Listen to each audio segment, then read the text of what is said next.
बिस्मिल्लाहिर्रहमानिर्रहीम। अस्सलाम वालेकुम। आप देख रहे हैं DDP एनालिटिका। फवाद चौधरी ने एक बयान कल दिया जिसमें कि उन्होंने बड़ा वाज़ेह तौर पे ये कहा कि शरीफ फैमिली ने अपने करप्शन के केसेस ख़त्म कराने के लिए इस्टेब्लिशमेंट के साथ बैक चैनल्स के ज़रिए एक माहिदा किया है, और वो जो माहिदा है वो किया है उन्होंने अपने ताल्लुकात की बुनियाद पे। अब चीज़ ये है कि ताल्लुकात किसके थे, कौन दरमियान में ये मामला तय करा रहा था, कैसे ये मामलात हुए, क्या कंडीशंस थी, किस बुनियाद के ऊपर ये एग्रीमेंट हुआ। पहली बात तो ये कि इस एग्रीमेंट के शवाहिद कोई नहीं। फवाद चौधरी के पास कोई इन्फॉर्मेशन होगी जिसकी बुनियाद पर वो ये बात कर रहे हैं कि कोई ऐसा मामला तय हुआ, लेकिन देखने की बात यह है कि जो अदालतें थीं उन्होंने जो काम किया, नैब ने जो काम किया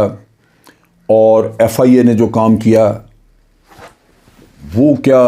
इस्टेब्लिशमेंट करवा रही थी। एक्चुअली रजीम चेंज ही सबसे अहम कदम था और सबसे ज़्यादा डैमेजिंग और सबसे ज़्यादा तबाहकुन कदम था जिसने कि मुल्क के तमाम हालात बिगाड़ दिए। जब रजीम चेंज हो गई तो उसके बाद तमाम हुकूमत के अदारे वो इस नाजायज़ हुकूमत के पास चले गए।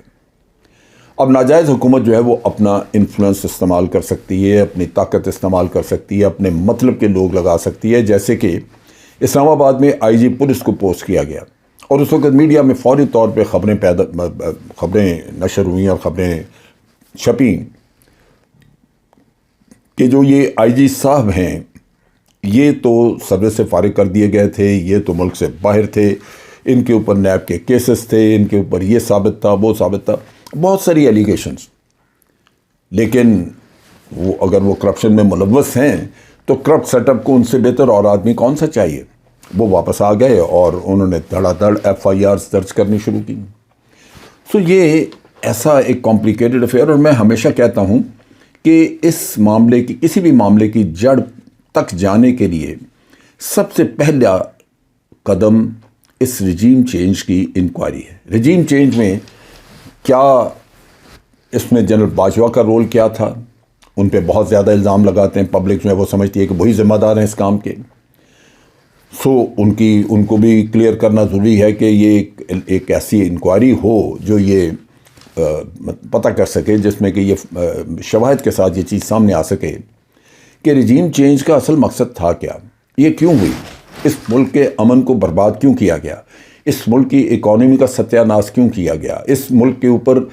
जो लोग जिनको आवाम समझती है कि वो लुटेरे और जिनके ऊपर साबित शुदा केसेस थे उनको दोबारा क्यों मुसल्लत किया, इससे बड़ी गद्दारी और मुल्क के साथ क्या हो सकती है।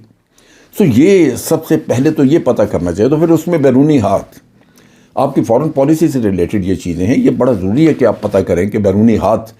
क्या, कहाँ पे कार फरमा था और कौन से ऐसे नासूर, कौन से ऐसे हमारे यहाँ गद्दार वतन मौजूद हैं जो बाहर की क़ुव्वतों के साथ तावन कर रहे थे। ये इतना अहम इशू है जिस पे मुझे हैरानी होती है कि सुप्रीम कोर्ट क्यों इसके ऊपर एक्शन नहीं ले रहा। ये तो प्रेसिडेंट पाकिस्तान की तरफ से एक चिट्ठी लिखी गई उनको।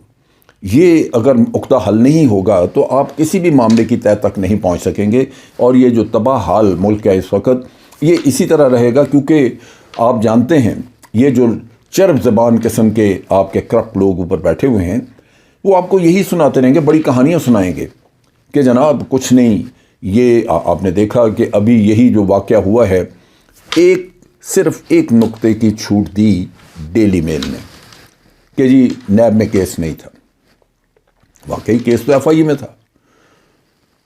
उस एक नुक्ते के ऊपर आप देखिए कि कैसी कैसी तौजीहात, आप मियाँ नवाज शरीफ का सुन लें, आप मरियम औरंगज़ेब के बयान सुन लें, आप शहबाज शरीफ के ट्वीट्स देख लें,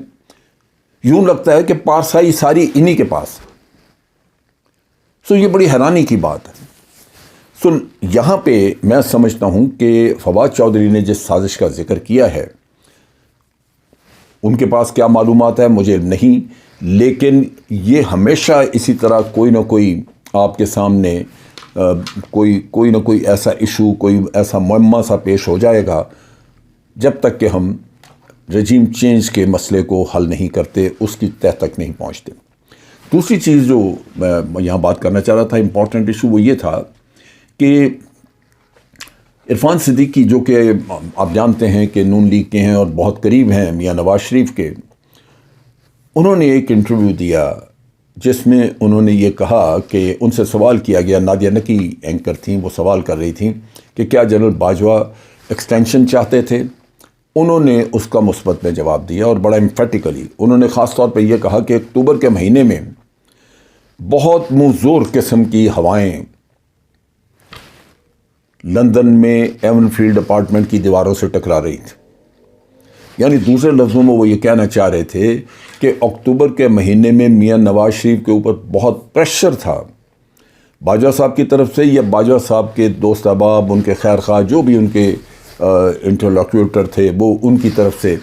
بڑا پریشر تھا کہ ان کو ایکسٹینشن دی جائے۔ اب یہ بھی بات جو ہے میری سمجھ سے بالاتر ہے، اس لیے کہ میں نے بے شمار موقعوں پہ، بہت سارے موقعوں پہ میری بات ہوئی جنرل باجوہ سے، اور انہوں نے ہمیشہ کہا کہ میں قطعاً کوئی ایکسٹینشن نہیں لینی چاہتا، بلکہ یہاں تک کہا کہ یہ میرے جونیئر آفیسرز ہیں جن کی اب باری ہے، جنہوں نے آگے کمانڈ سنبھالنی ہے، تو میں ان کے لیے بھی تو رستہ صاف کرنا ہے، ان کے لیے تو میں چاہتا ہوں کہ وہ بھی آگے ابھی آئیں۔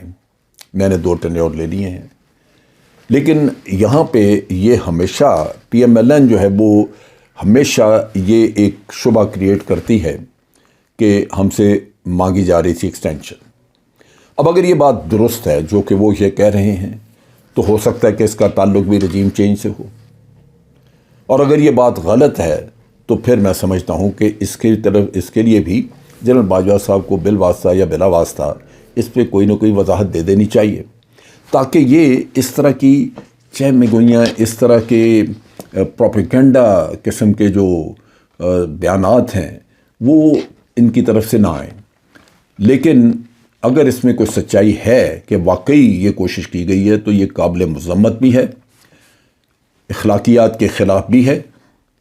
اور دوسری طرف میں سمجھتا ہوں کہ پھر یہی سمجھا جائے گا کہ اس کا تعلق رجیم چینج سے بھی ہے۔ اب تک کے لیے اتنا ہی۔